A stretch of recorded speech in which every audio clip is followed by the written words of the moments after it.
ఉద్ధరిస్తాను అని నీ మేనమామ ముందు పెద్ద త్యాగమూర్తిలా ప్రగల్భాలు పలికావు. నా కడుపుల బిడ్డకి తండ్రి నవ్వుతాను అని మా నాన్నకి ఏ హక్కుతో ప్రమాణం చేశావు? నా పర్మిషన్ అడిగావా? నాకిష్టమో లేదో తెలుసుకున్నావా? నీకు నువ్వే నిర్ణయం తీసుకునే స్వాతంత్రం ఎవరిచ్చారు బావా నీకు? నాకు భర్తవి కాకుండా నా బిడ్డకి తండ్రివి ఎలా అవుతావు?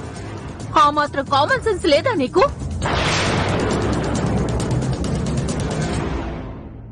సరే, బిడ్డను కన్నాను, నీ చేతిలో పెట్టాను. నా సమస్యల వల్ల నా దారిన నేను పోయాను, వదిలేయొచ్చు కదా? నేను చచ్చాననుకొని నా బిడ్డకు నువ్వే తల్లి తండ్రివే అయ్యుండొచ్చు కదా? లేదంటే పిల్ల పీచు లేని నీ మొదటి పెళ్లంతో కలిసి నా బిడ్డని దత్తత తీసుకుని ఉండొచ్చుగా? మళ్ళీ ఇన్నేళ్ల తర్వాత నా కోసం ఎందుకు వెతికించావు? ఎందుకు నన్ను వెనక్కి రప్పించావు? నేనడిగే ఏ ప్రశ్నకి నీ దగ్గర సమాధానం లేదని నాకు తెలుసు. కాని నువ్వు నన్ను అడగని ఒకే ఒక్క ప్రశ్నకు నాకు నేనే సమాధానం చెప్తున్నాను, విను. నేనిదంతా చేయడానికి కారణం నా బిడ్డ వర్షితకు మంచి భవిష్యత్తు కావాలి. దాని తల్లిగా నాకు సమాజంలో గౌరవ స్థానం కావాలి. అది నాకు కావాలి అంటే నువ్వు నాకు భర్తవి కావాలి. నీ కుటుంబంలో నాకు స్థానం కావాలి. సమాజంలో పరువు మర్యాద నాకు దక్కాలి. అది నీ అంతట నువ్వు ఇవ్వవని నాకు తెలుసు. అందుకే నాకు నేనుగా లాగేసుకుంటాను. నువ్వు ఒప్పుకున్నా ఒప్పుకోకపోయినా నేను నీకు భార్యనవుతాను. నీ మొదటి పెళ్లానికి సవతినవుతాను. ఈ ఇంట్లో చక్రం తిప్పుతాను. నీకు నువ్వుగా గీసుకున్న పద్మ వ్యూహంలో నీకు నువ్వుగానే ఇరుక్కుపోయావు బావా. సగం బాధ్యత, సగం మంచితనం, సగం త్యాగం అంటే కుదరదు బావా.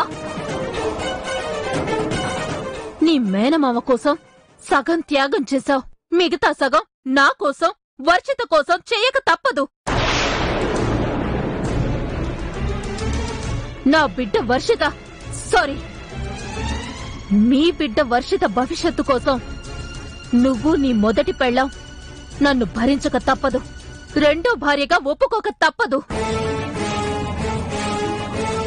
అన్ని నిర్ణయాలు నువ్వే తీసుకుంటే ఎట్లా అని ఈ ఒక్క నిర్ణయం నీ తరపున నేనే తీసుకున్నాను బావా.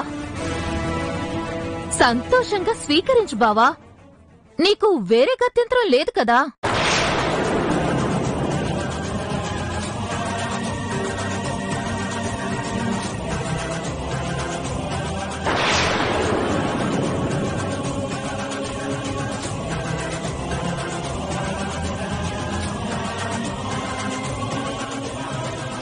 బావా, నీ కుటుంబం కోసం మా నాన్నకిచ్చిన మాటని నువ్వు తప్పడానికి సిద్ధపడితే నేను చావటానికి కూడా వెనకాడను. ఒక్కదాన్ని కాదు, నా కూతురుతో సహా.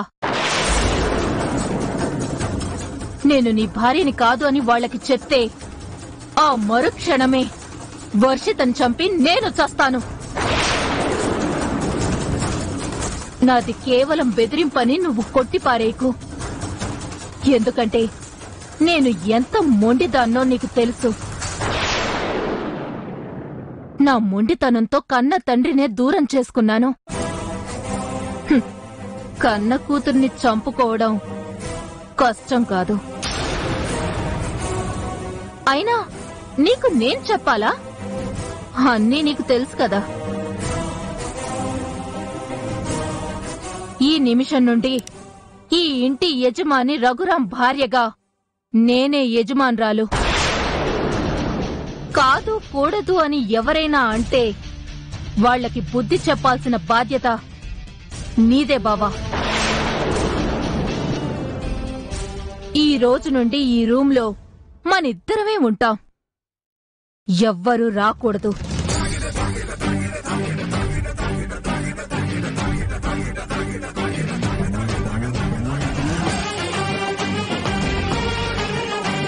చేసుకోలేదు వదరమ్మా. అన్నయ్య నన్ను ఇంటికి మించి నిన్నో వారం రోజులు మీ పుట్టింటికి పొమ్మనడం, గిదంతా బరి తెగించిన చేష్టలు సీతక్క. ఎట్లా భరించడం? భరించమని మీకు నేను చెప్పట్లేదు సరి. ఆ అమ్మాయి నేను వెనకేసుకుని రావడం లేదు. కానీ ఏది ఏమైనప్పటికీ తను ఒక ఆడ మనిషి. తను తప్పు చేసిందని తన పట్ల మనం గొడవలు ఎలా పెంచుతుందో. నా వరకు నాకు మాత్రం మనం ఓవర్ గా రియాక్ట్ అవుతున్నామేమో అని అనిపిస్తుంది లక్కీ. అమృత ఏం చేసినా ఏం మాట్లాడినా తన వెనక తనకేదో ధైర్యం ఉంది. బావగారికేదో బలహీనత ఉంది. లేకపోతే నేను సెకండ్ వైఫ్ కి బిడ్డని కన్నాను, కాపురం చేశాను అని అలా తెగేసి మాట్లాడుతున్నారంటే ఒకవేళ నిజంగానే బావగారు శైలు ఇక్కడ మేము మామూలు మనుషులు. మాకు తొందరపాటుంటుంది, ఉద్రేకం ఉంటుంది, నచ్చని దానికి ఎదురు తిరిగే ఆవేశం ఉంటుంది. కాని మా ఈ బలహీనతలన్నిటి వెనకాల మా వదినమ్మే ఉంటుంది. వదినమ్మని కాపాడుకోవాలనే తాపత్రయం ఉంటుంది. మీ చిటుకున వేలికి చిన్న గాయం కాకుండా చూసుకోవడం కోసం నా గొంతు కోసుకోవడానికి కూడా నేను సిద్ధమే వదినమ్మా. ఆపండ్రా. ఏం సులభమేరా, కాని నీడనివ్వడమే కష్టం. అదర్థం చేసుకోండి. రెండత్తయ్య, మీకు భోజనం పెట్టేస్తాను. నా సంగతి వదిలే సీత. ఎవరూ భోజనానికి రాలేదేంటి? పెద్దోడు గదిలోంచి బయటకు రాలేదు. అసలు ఆ అమ్మాయి లోపలికి తీసుకెళ్తుంటే నువ్వెందుకు ఊరుకున్నావు సీత? వెళ్ళి పెద్దోడిని తీసుకురా. బావేం చిన్నపిల్లాడు కాదు కదత్తయ్య. ఎవరో లాక్కెళ్తే వెళ్ళడానికి, మనం వెళ్లి పిలిస్తే రావడానికి.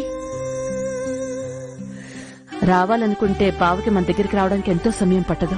అలా అని మనం చూస్తూ ఊరుకోలేం కదమ్మా. కొన్ని చూస్తూ ఊరుకోవాలత్తయ్య. అమృత బావని లోపలికి తీసుకెళ్లేందుకు నాకు బాధ కాలేదు. బావ బయటికి రానందుకే బాధగా ఉంది. తను మాట్లాడిన మాటలకి నాకు బాధ లేదత్తయ్య. బావ ఏదీ మాట్లాడినందుకు నాకు భయంగా ఉంది. ఊరుకో సీత. ఆ దేవుడు నీకెప్పటికీ అన్యాయం చేయడు. నీ బావ మీద నువ్వు పెట్టుకున్న నమ్మకం బొమ్ము కాదు. చచా, నేను బావని సందేహించటం లేదత్తయ్యా. అంటే పెద్దోడి మీద నీకే అనుమానం లేదా సీత? రామాయణంలో సీతని శ్రీరాముడు అనుమానించాడు గాని శ్రీరాముణ్ణి సీత అనుమానించలేదత్తయ్యా. నిండుకుండా ఎప్పటికీ తొణకదు సీత. నీ మంచి మనసు ఎప్పటికీ మారదు. సరే రండి, మీరు భోంచెదురుగాని. వద్దమ్మా, నాకు ఆకలి లేదు, తినాలనిపించట్లేదు. అదేంటత్తయ్యా? వదిలే అమ్మా. అత్తయ్యా, ఏంటి టేబుల్ మీద అన్నీ అలాగే ఉన్నాయి? ఎవరు తినలేదా?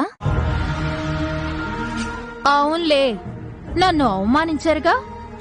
ఆ సంతోషంలో అందరికీ కడుపులు నిండిపోయుంటాయి. నాకు ఆకలిస్తుంది, నేను తినేస్తాను.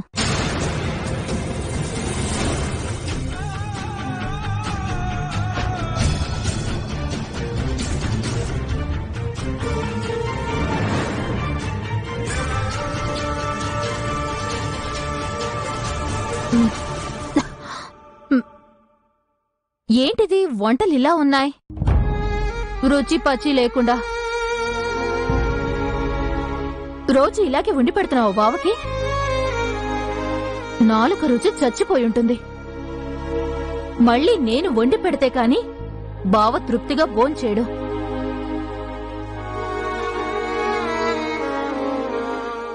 నువ్వు ఒక్కదానివే వచ్చి తింటున్నావేంటి? బావ రాలేదేంటి? బావకి ఆకలి లేదంట. బావకి ఆకలి లేకపోతే నీకెలా ఆకలేస్తోంది? అరే, నీకెలా తెలిసింది? నేను కూడా బావతో ఇదే మాట అన్నాను. నా కోసం చూడొద్దు, నువ్వు వెళ్లి తినిరా బంగారం అని నన్ను బుజ్జగించి పంపించాడు నా బావ. నా బావ నీకు ఇంకో విషయం చెప్పమన్నాడు. ఈ రోజు నుంచి అదే ఈ రాత్రి నుంచి ఆ బెడ్రూమ్ మా ఇద్దరిది. నిన్ను వేరే రూమ్ చూసుకోమన్నాడు. బావ చెప్పమన్నాడా? నువ్వు చెప్తున్నావా? అబద్ధం చెప్తున్నానని నా మీద అనుమానమా నీకు? కావాలంటే నువ్వే వెళ్లి క్లారిటీగా తెలుసుకో నా బావ దగ్గర. నాకెవ్వరి మీద ఏ అనుమానం లేదు. ఎవరిని ఏం అడగాలో ఎవరిని ఏం అడగకూడదో నాకు బాగా తెలుసు. తెలియకపోతే తెలిసేలా చేయడానికి నేనున్నానుగా. ఇదిగో సీతా మహాలక్ష్మి అక్కగారు, ఇప్పటిదాకా ఈ ఇంట్లో తమరి హవా నడిచింది. ఇప్పటి నుంచి ఈ అమృత హవా మొదలవుతుంది.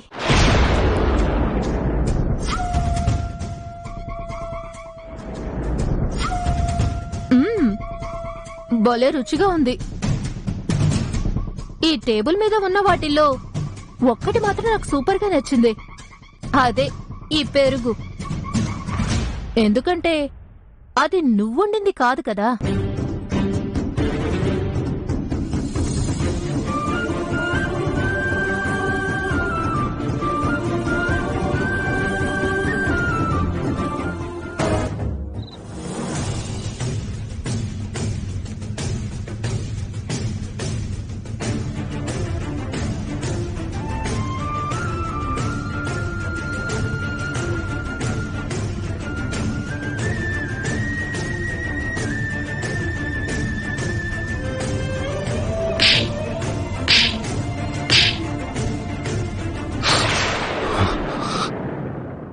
సిరి, బట్టలు సత్తాం, మనం ఇంట్లోంచి వెళ్ళిపోదాం.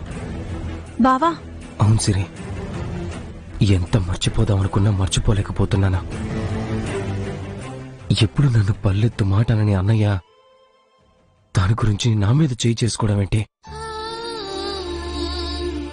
ఇక ఇంట్లో నేను ఉండలేను సిరి. గది కాదు బావా. నువ్వు నాకు నచ్చ చెప్పదు సిరి. ఇంకా ఇక్కడే ఉంటే ఆ మనిషిని ఏమీ అనకుండా ఉండలేనా? ఏమన్నా అంటే అది అన్నయ్యకి నచ్చడం లేదు. అందుకే ఈ ఇంట్లోంచి వెళ్లిపోవడమే మంచిది. గట్ల చేస్తే గా మనిషికి మనమే మేలు చేసినట్లయితుంది బావా. అవు బావా, మనం లేకపోతే గీ ఇంట్లో దాంది ఆడింది ఆట పాడింది పాట అవుతుంది. బయట నుంచి అదెవరితో బడా చోర్ మన ఇంట్లోకొచ్చి గిట్ల గడబిడి చేస్తుంటే పిరికోళ్ళు లెక్క మనం పారిపోవడమేంది?